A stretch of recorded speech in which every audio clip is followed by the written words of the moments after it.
C'est pour cela, tout chrétien qui se contente de rester à la maison pour vivre sa foi n'a rien fait. Il fait rien. Il fait rien. Sortir du monde, c'est sortir d'une maison pour une autre maison. Amen. Donc le fait de quitter ta maison pour te rendre dans une église, tu penses que tu n'as rien fait? Non. Tu as fait quelque chose de fantastique, de génial. Et comme j'ai l'habitude de vous dire, le courage que vous avez en quittant votre maison pour venir à l'église chaque dimanche ou à chaque moment il y a prière, vous pensez que ça plaît à Satan? Ça ne plaît pas à Satan. Vous savez ce que Satan a mis dans le cœur de Pharaon? Lorsque Dieu a demandé à Pharaon de laisser Israël aller dans le désert pour l'adorer, vous savez ce que Pharaon a dit à Moïse?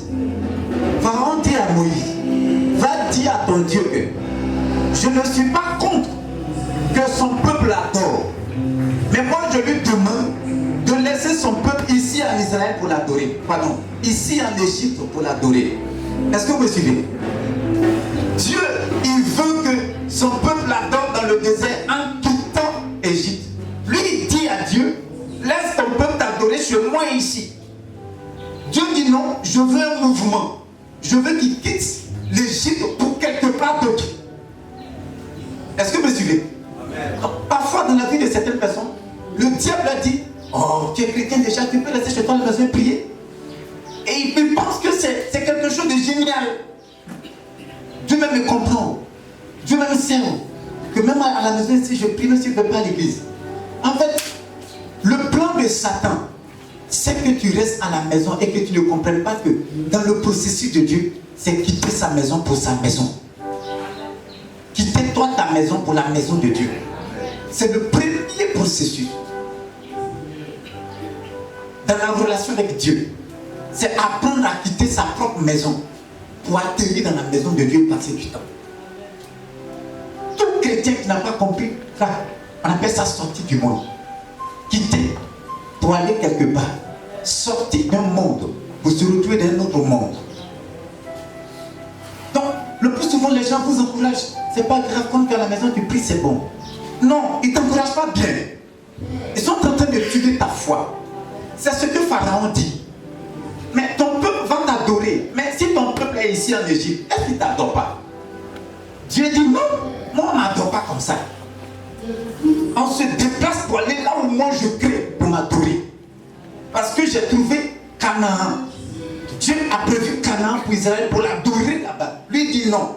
C'est pas pour t'adorer. Est-ce que ça change? S'il reste ici en Égypte pour t'adorer, est-ce que ça change? C'est pas toi ils adorent. Il dit non, pour moi c'est pas comme ça.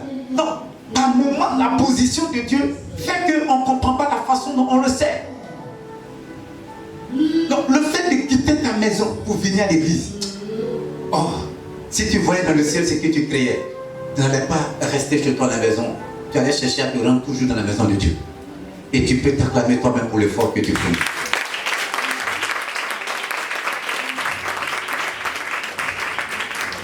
C'est pourquoi par moment quand tu te lèves le matin pour aller à l'église, tu te sens lourd.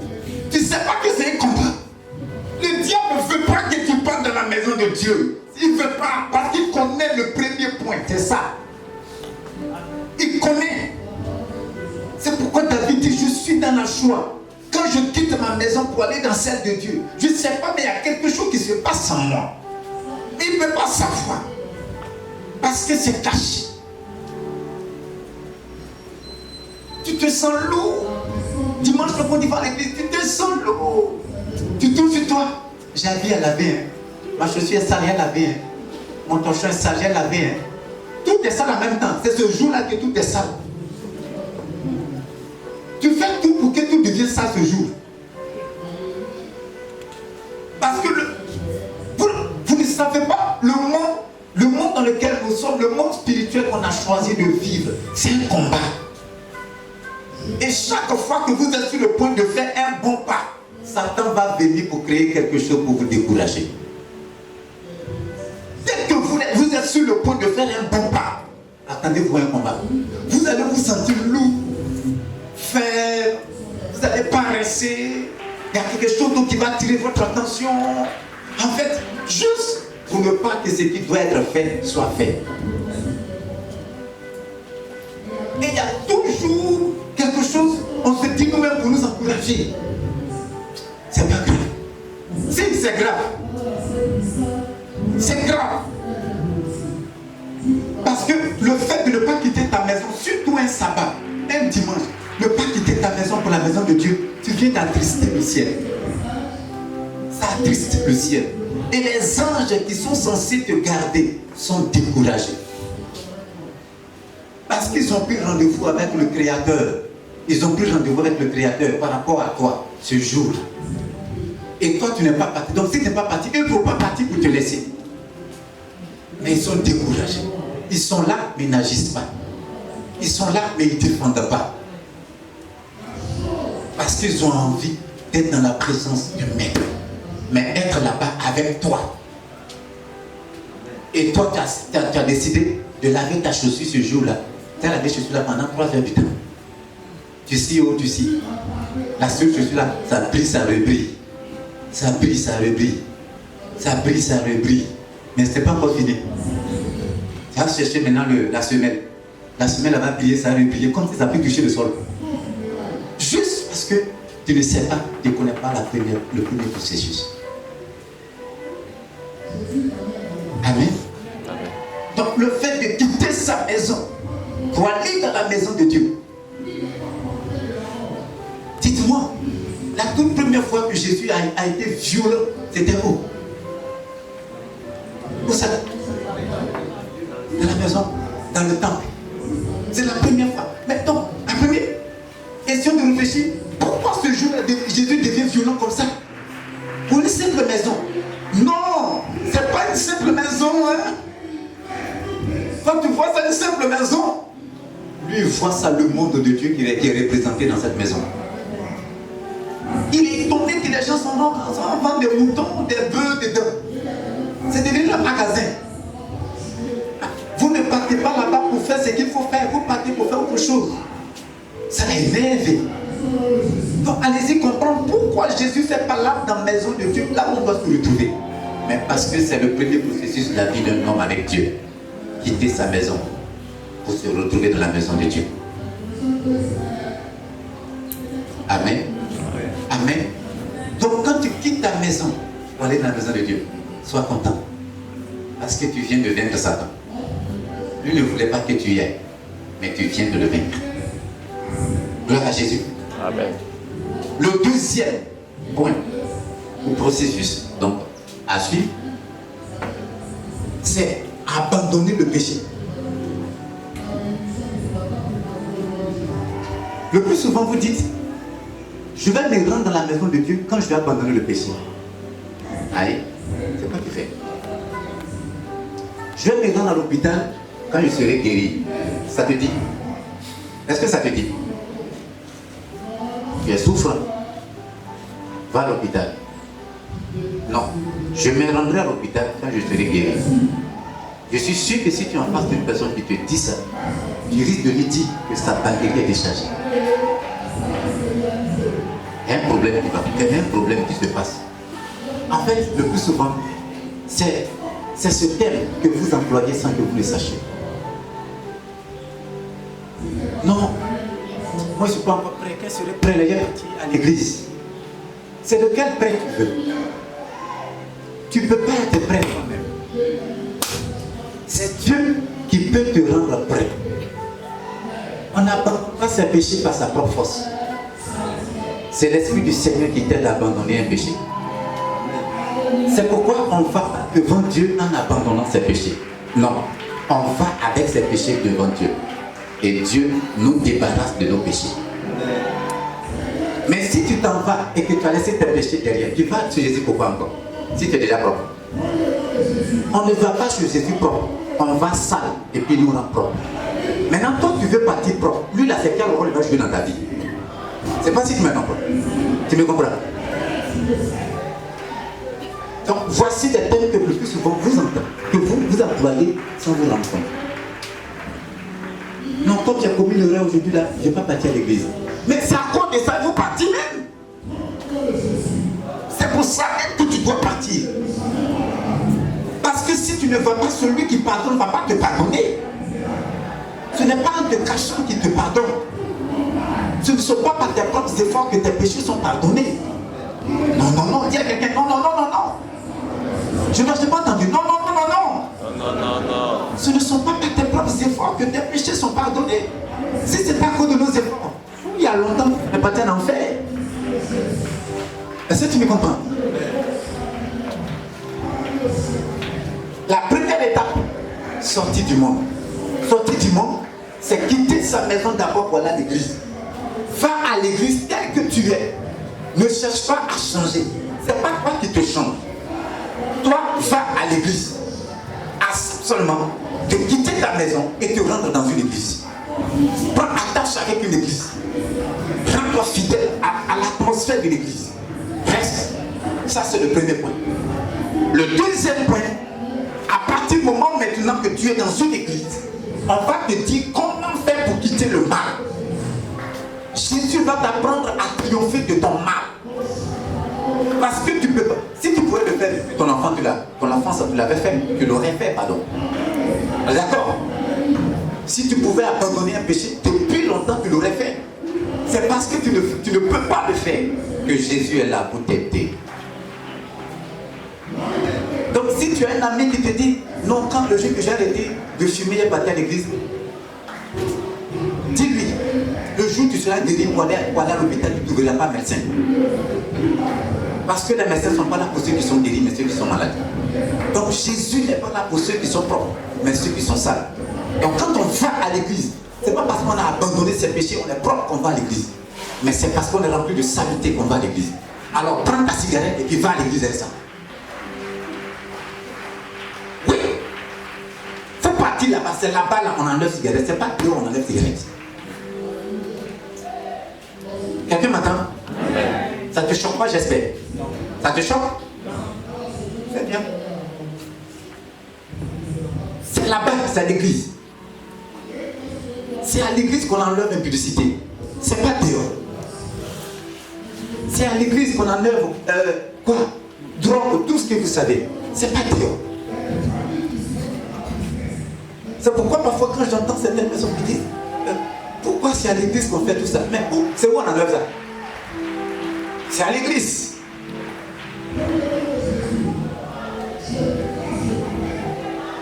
Lorsque le monsieur est venu avec son enfant qui était malade et qui s'est retrouvé devant Jésus, il a fallu qu'il explique ce que l'enfant faisait pour que Jésus puisse l'aider. Amen.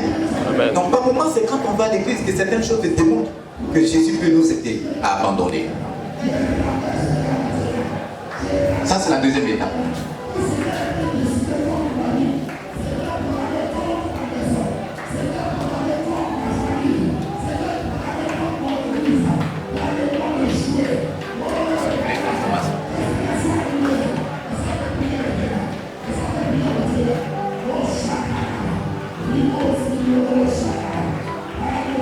Abandonner le péché, transformation. D'accord? Sortir du monde, c'est-à-dire aller à l'église.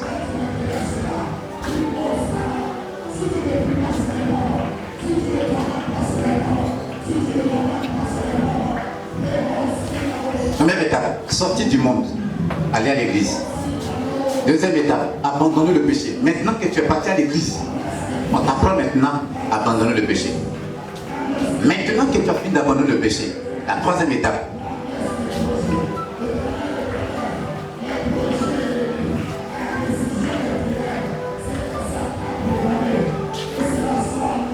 La troisième étape, servir Dieu.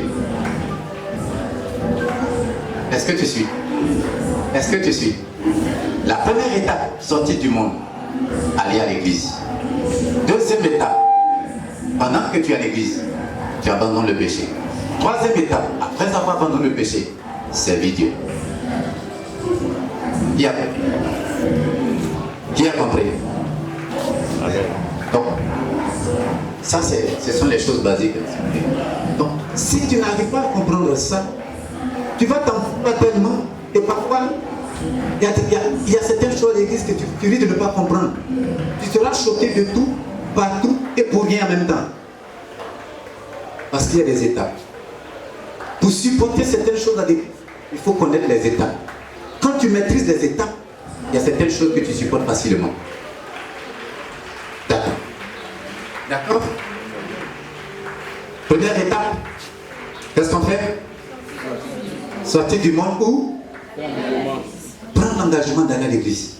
C'est la première étape. C'est le premier combat dans la vie de quelqu'un qui appartient à Dieu. Quitter sa maison pour aller à l'église.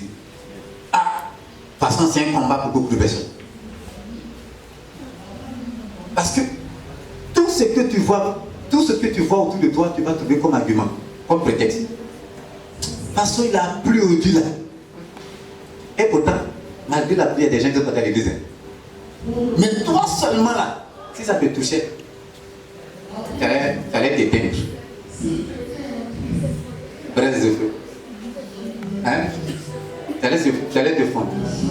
Et pourtant, il y a des gens qui sont partis. Pluie là, ils sont partis. Mais toi seulement là, ça t'a bloqué. Après, tu poses la question, c'est quoi le problème? La première étape est un lourd combat. C'est pas facile. C'est un combat très lourd. Donc dis à ton frère, je compte sur toi pour vaincre Satan pour la première étape. Dis ça à ton frère, dis-le lui. Dis-lui, il faut lui dire. Tu connais son nom, dis-lui. Je compte sur toi pour vaincre Satan pour la première étape.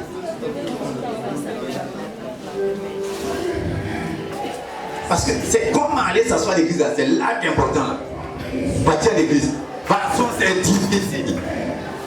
Ah, c'est pas facile, non, c'est pas facile, mais je sais.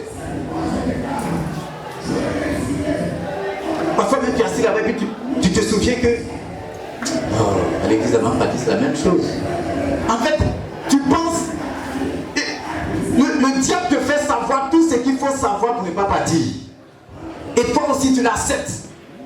Bon, il dit là, je suis fatigué, mais c'est qu'à quelle heure dormir? À 2 heures. À 2 heures. Et puis on partit avec le vieux, on revient encore. Moi je suis fatigué même. Et pourtant, si tu t'avais invité à un anniversaire, tu serais parti. Tu allais trouver un moment. Tu allais trouver ce qu'il faut pour y aller. Tu allais sortir. Mais comme c'est quelque chose où c'est un combat, tu ne te rends pas compte qu'il faut être fort. Là, il faut être fort. Ce n'est pas pour les faire réfléchir.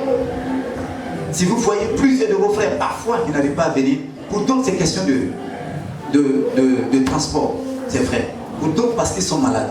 Mais pour d'autres, en fait, il n'y a rien. Il n'y a rien.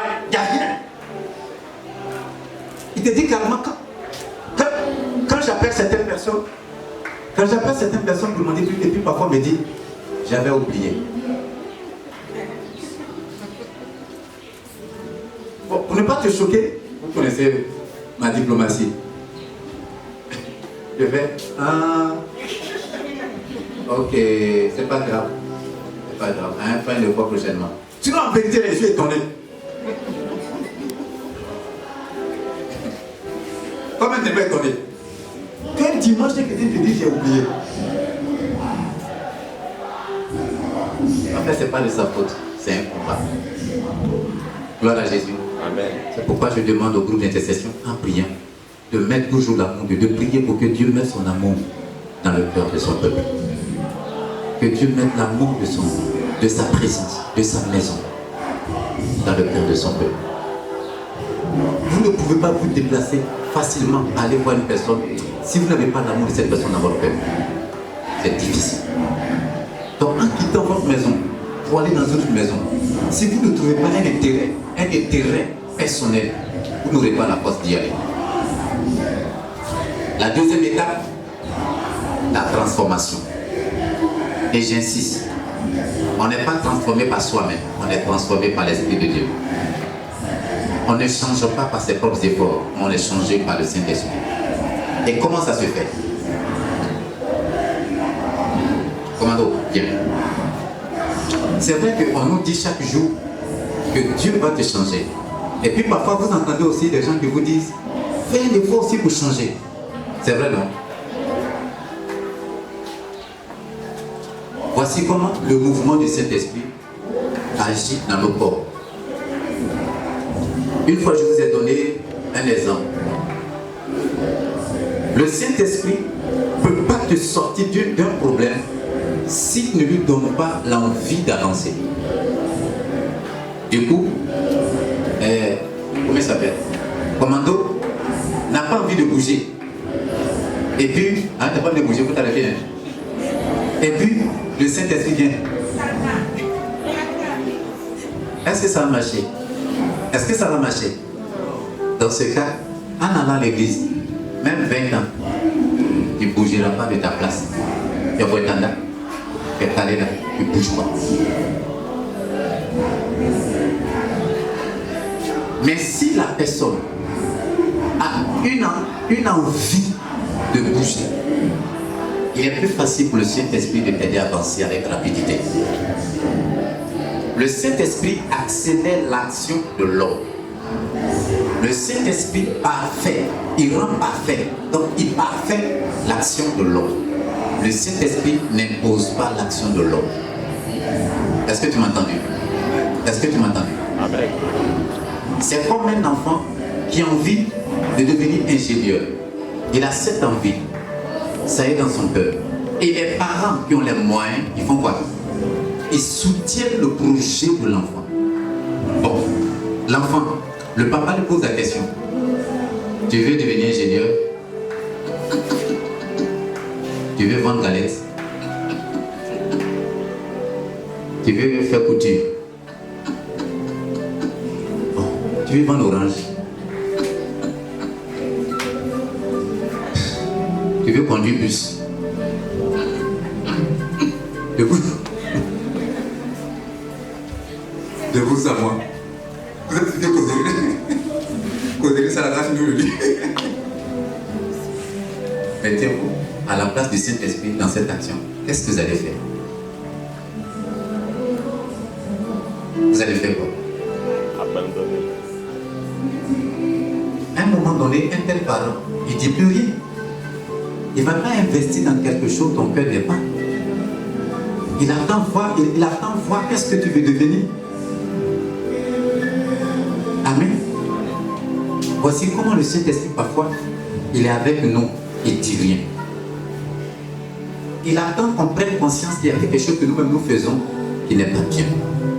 C'est pourquoi le Saint-Esprit dit, la Bible dit, dans Jean 16, quand l'Esprit du Seigneur viendra, il va convaincre le monde en ce qui concerne le péché. Le Saint-Esprit te fait savoir que le comportement que tu as n'est pas bon. Mais en fait, ce n'est pas lui qui va te changer. Lui te fait savoir pour que tu fasses un effort, pour qu'il t'accompagne dedans pour changer. Est-ce que vous me suivez? C'est comme un véhicule qui a un moteur. Mais le démarreur décolle. Qu'est-ce qu'on fait? On pousse. En poussant le véhicule, on peut l'allumer facilement. Donc le Saint-Esprit sait que toi seul, tu ne peux pas changer. Qu'est-ce qu'il fait? Il est là pour t'aider. Donc il vient te pousser pour que tu allumes, pour que tu t'allumes. Amen. Donc par moment, lorsqu'on pose la question, depuis là tu vas à l'église, tu as encore la même chose. Ou bien Dieu qui est là-bas, ton pasteur n'enseigne pas bien. Ce n'est pas le pasteur qui est le problème. À un moment donné, il y a des stratégies qu'on vous a montrées, n'est-ce pas? Je vous ai dit ici. Que quand tu sais que tu es habité par un esprit d'impudicité et que tu n'arrives pas à t'en passer, qu'est-ce qu'il faut faire quand c'est comme ça? Il faut éviter d'être seul avec une femme ou avec un garçon. Dans le noir, partout. Que ce soit dans le noir ou même dans la lumière. Hein? Peu importe l'endroit. Mais tu sais qu'il faut éviter d'être seul. En tout cas dans le noir ou dans le matin. Parce que tout se passe pas que dans le noir. Amen. Alors, en essayant d'éviter d'être seul, qu'est-ce que tu es en train de faire? Le Saint-Esprit est en train de t'aider à créer en toi une autre attitude de vaincre le péché. Le Saint-Esprit te révèle tes erreurs. Il te fait connaître tes erreurs. Et puis toi, tu lui montres que tu as envie de changer. D'autres même vont jusqu'à prendre des temps de jeûne et prière pour que Dieu les aide à abandonner le péché. C'est la résolution qui produit le résultat qui est là. Toi-même, tu sais que tu mens beaucoup, mais tu ne pries jamais pour que Dieu t'aide à arrêter le mensonge.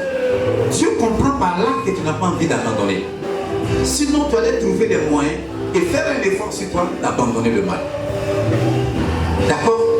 Donc la deuxième étape, c'est la transformation. Et la transformation, c'est un travail d'équipe entre le Saint-Esprit et toi. Le Saint-Esprit et toi. Saint-Esprit et toi. Dis, c'est un travail d'équipe. C'est un travail d'équipe. La transformation est un travail d'équipe. La transformation est un travail d'équipe. Entre Dieu et moi. Entre Dieu et moi. Dieu et moi. Dieu et moi.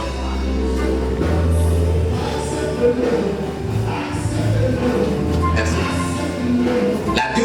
La troisième étape, qui est la plus importante, où Dieu se sent plus à l'aise encore là, c'est le niveau 3.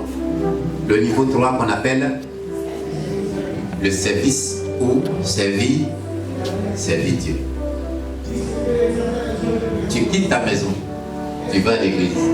Arrivé à l'église, le Saint-Esprit te transforme. Dès qu'il te transforme, il veut que toi aussi, tu fasses quelque chose aussi.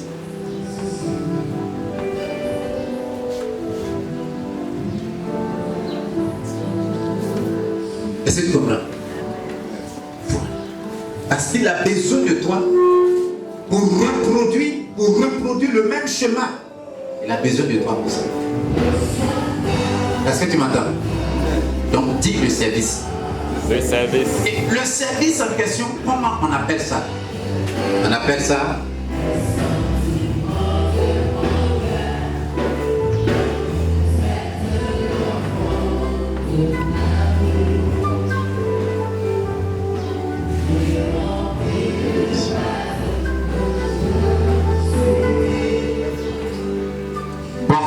porteur de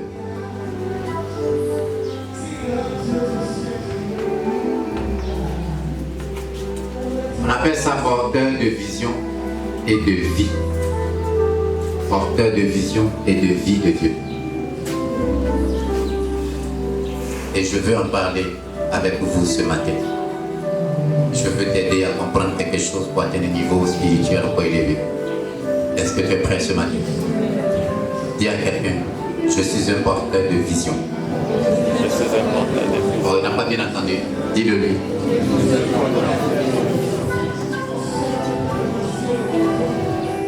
Maintenant, pour lui poser la question, c'est ce que ça veut dire.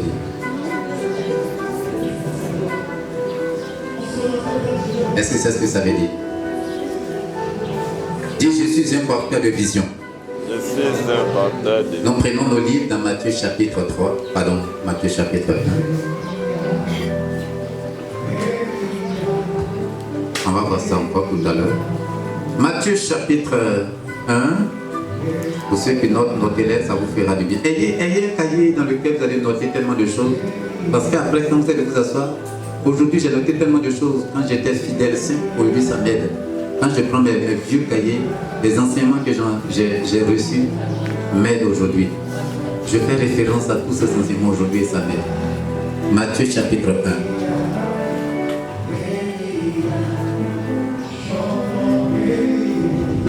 1. Est-ce que tout à l'heure, l'image que j'ai présentée, vous avez compris? Oui. Qui n'a pas compris? Qui n'a pas bien compris? Ok. Qui a bien compris l'image que j'ai présentée? Compris. C'est la suite. Donc ne soyez pas mélangés. C'est la suite de ce que je vais faire encore. Porteur de vision ou de vie de Dieu. Matthieu chapitre 1, verset 18 à 23. Prenons la lecture, s'il te plaît.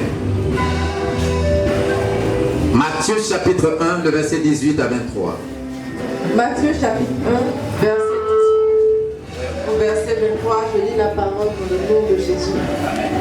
Voici de quelle manière arriva la naissance de Jésus-Christ. Marie, sa mère,